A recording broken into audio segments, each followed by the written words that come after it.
Today I have a very interesting camera I want to share with you. Look at the size of this thing. This is my hand, and this is just humongous. I had ordered a trail camera, and it was back ordered, and they said I could have this upgraded one if I wanted instead, so I could get it sooner. And I said, yeah, I'll go ahead and do it, not really knowing what all the features were in there. I'm not really demanding on the features, but this has loads of them. Let's go over some of the features on what the normal demographics, so to speak, are, and then we'll get to the camera itself. This is the Bst880. It's a 4K trail camera. Now, keep in mind that means that it takes some really high resolution pictures, but using a fixed focused lens, it's not going to be like your normal point and shoot camera with a telephoto lens and things like that. It has an enhanced waterproofing here. The field of view and detection is 120 degrees. The detection where it will start noticing movement is about 85 feet. It'll also take an SD card up to 512, and that's a full size one. So you can either use a full size card or micro that has an adapter on it. It also takes video up to 4K. We'll talk about that a little bit later. And with a trigger time that's 0.1 second. Don't know if I can confirm that or not. It does take, it's fairly fast, certainly good enough for what I've seen with other cameras. So let's take a look at the camera, and you're going to see some very interesting features on here. One, it has a pretty nice latch system, so you don't have to use the two different latches. It's nice and firm. This is going to stick around a long time. It's not going to fail on you. It has a lot of 850 nanometer LEDs, so it really throws out an awful lot of light. And this is your detector here. Again, as I said, at 120 degrees. It does do audio, really good audio, which you'll hear later in the videos. But take a look at this. It's got a bay up for 8 cells. So basically, you can put 4 cells, either 2 here, like 4 here, or 4 there, or 4 here, 8, and then 12. Now, the big purpose of that is that it'll last you a lot longer.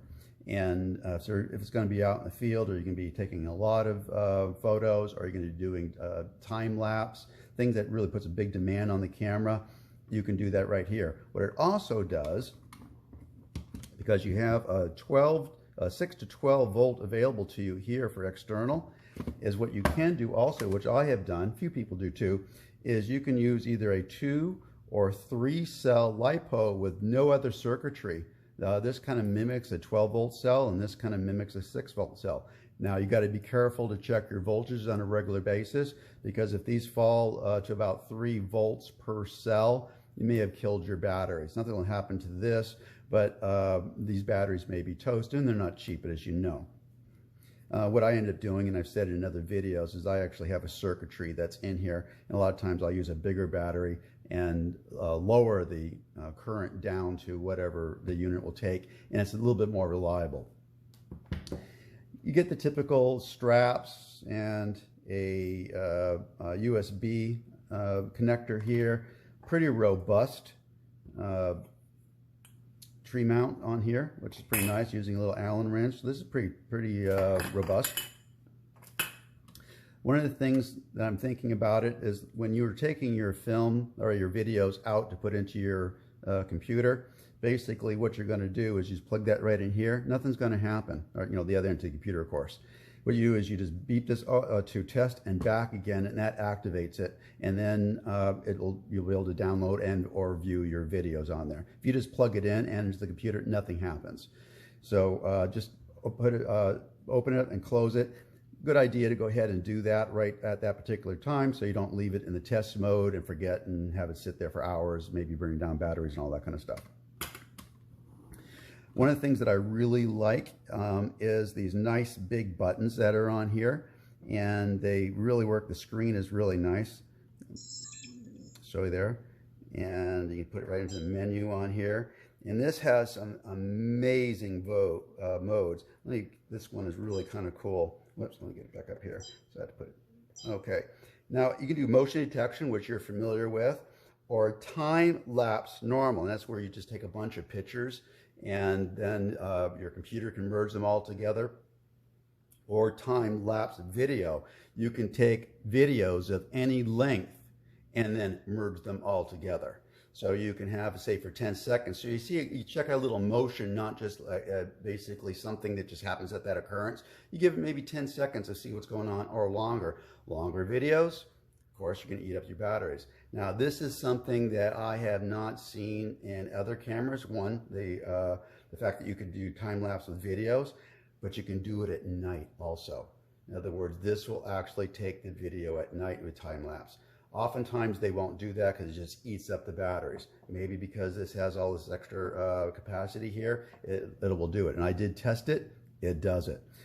I was really kind of surprised. In fact, I wasn't even going to take their word for it. I'm looking at it. In fact, they don't really mention whether it can do it at night, but I took a chance and it can. It's amazing. I'm really kind of surprised about that.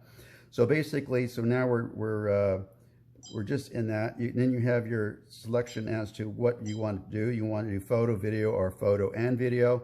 The photo can have, I think, up to 5 in the burst mode if that you want to do. One thing that I should say when we go back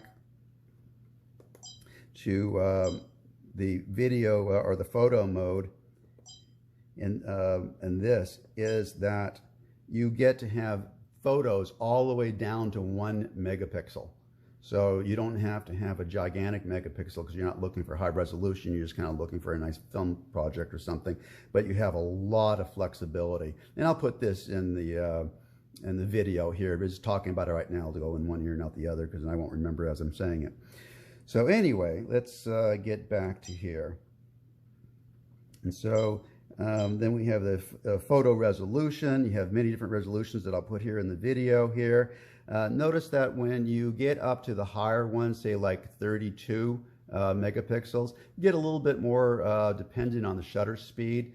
And quite frankly, even though I had to zoom in on pictures, most of the time I didn't see a whole lot of difference between the 1080 and the 32. Probably because there's microscopic about emotion and stuff like that. If this was actually taking a picture, say, of a sign, and you can compare one that was closer, one that was further away, it would work out better for you. But essentially, the 32 megapixel allows you to print a bigger picture and zoom in if you want to more. Let's see, and the video resolution, you have 4 settings at 72, 1080p, 2K, and 4K. Now, what they don't really talk about is the 720 and 1080 are at 30 frames per second. Like that a lot. 2K, 25 frames per second. Don't notice much. But the 4K, 10 frames per second. You'll notice that in the videos that I'll play a little bit later on here. You will actually see where the feet kind of don't look like they're doing what they're supposed to be doing. Let's see. And also the resolution for when you have it in time-lapse mode. And the video length, this I have it set for 10 seconds, which I never do, and I'll tell you why. This does, and it goes all the way up, I think, to 10 minutes or something like that. It's a huge, long video length on here. Most people aren't going to be doing that. I usually have mine set at 1 minute because I'm really looking at behavior of animals versus like hunting for for a site to go hunting animals. I'm just looking at what animals are doing with each other. So usually at 1 minute. But what usually happens is that sometimes they're only there for 10 seconds and I'm eating up batteries for an entire minute. So let's see, this next thing here is detection delay. This is typically what we call shot lag. Notice it's at 0. Never seen a camera like that. So let's say that I had the typical 5-second shot lag. This one will actually do 3 seconds. Let's say I had 5 seconds. It does its 10-second video, and then it just kind of sits there and pauses for 5 seconds and then turns back on if there's motion. Animals are usually gone. That next 5 seconds might have been important or not. This is 0 lag. This immediately starts right back up with not much of a pause at all. Supposedly there's no pause. I think there's a little buffering that's going on. I did a video with me walking around in a circle, so you can kind of decide if there was any pause in between any of the sections. This is really nice, so that I can actually have this video for 10 seconds, and then if the animal does stick around a little longer, boom, it turns back on again. Sticks around a little longer, boom, that's on. This really allows this to stay in the field a really long time because of this zero lag. This might be available on some more expensive cameras. I really haven't seen much about them. I don't really look at the expensive cameras because I like to do things on a budget, and you do too probably. That's why you're looking at these videos here. Let's see what else we got here. Motion sensing sensitivity, of course, it has like the high, medium, and low.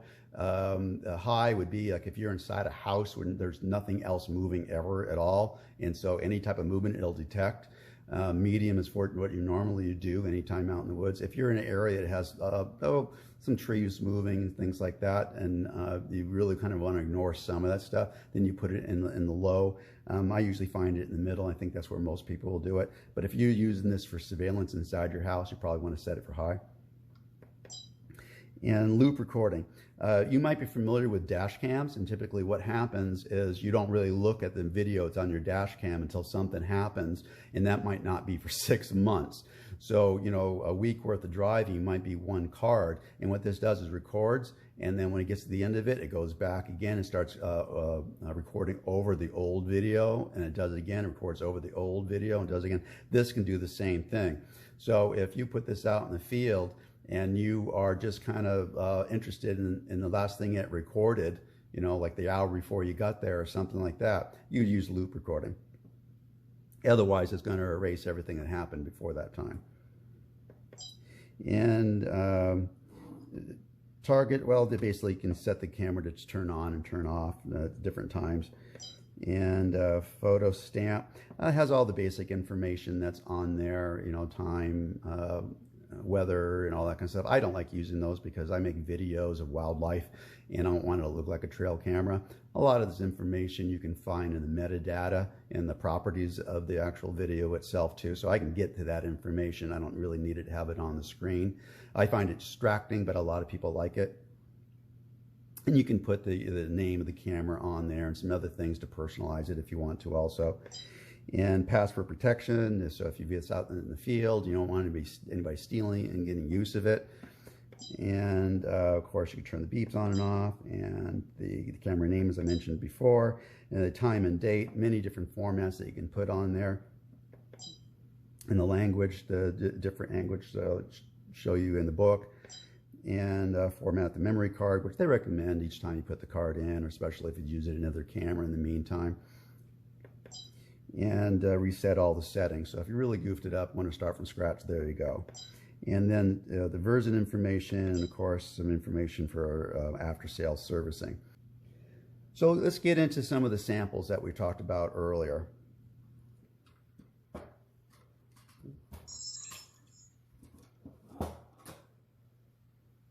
Start off with an example of the 1080 video at night using the zero lag, which basically goes for 10 seconds and goes right back into another 10 seconds.